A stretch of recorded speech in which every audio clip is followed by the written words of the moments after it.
Catechism of the Catholic Church, Life in Christ, Article 3, Man's Freedom, number 1730. God created man a rational being, conferring on him the dignity of a person who can initiate and control his own actions. God willed that man should be left in the hand of his own counsel, so that he might of his own accord seek his Creator and freely attain his full and blessed perfection by cleaving to him. Quote from St. Irenaeus, "Man is rational and therefore like God. He is created with free will and is master over his acts." End of quote. 1. Freedom and responsibility.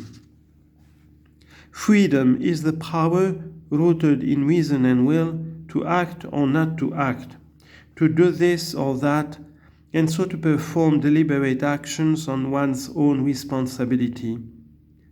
By free will, one shapes one's own life.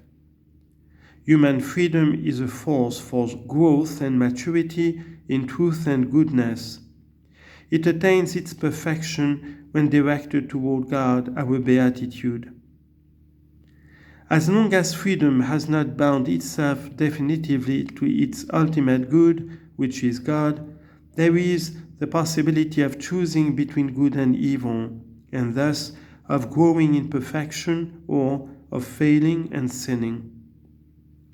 This freedom characterizes properly human acts. It is the basis of praise or blame, merit or reproach. The more one does what is good, the freer one becomes. There is no true freedom except in the service of what is good and just. The choice to disobey and do evil is an abuse of freedom and leads to the slavery of sin. See Romans chapter 6, verse 17. Freedom makes man responsible for his acts to the extent that they are voluntary. Progress in virtue, knowledge of the good, and ascesis, and hence the mastery of the will over its acts. Imputability and responsibility for an action can be diminished or even nullified by ignorance, inadvertence, duress, fear, habit, inordinate attachments, and other psychological or social factors. Every act directly willed is imputable to its author. Thus the Lord asked Eve after the sin in the garden, "What is this that you have done?" He asked Cain the same question. The prophet Nathan questioned David in the same way after he committed adultery with the wife of Uriah and had him murdered. An action can be indirectly voluntary when it results from negligence regarding something one should known or done. For example, an accident arising from ignorance of traffic laws.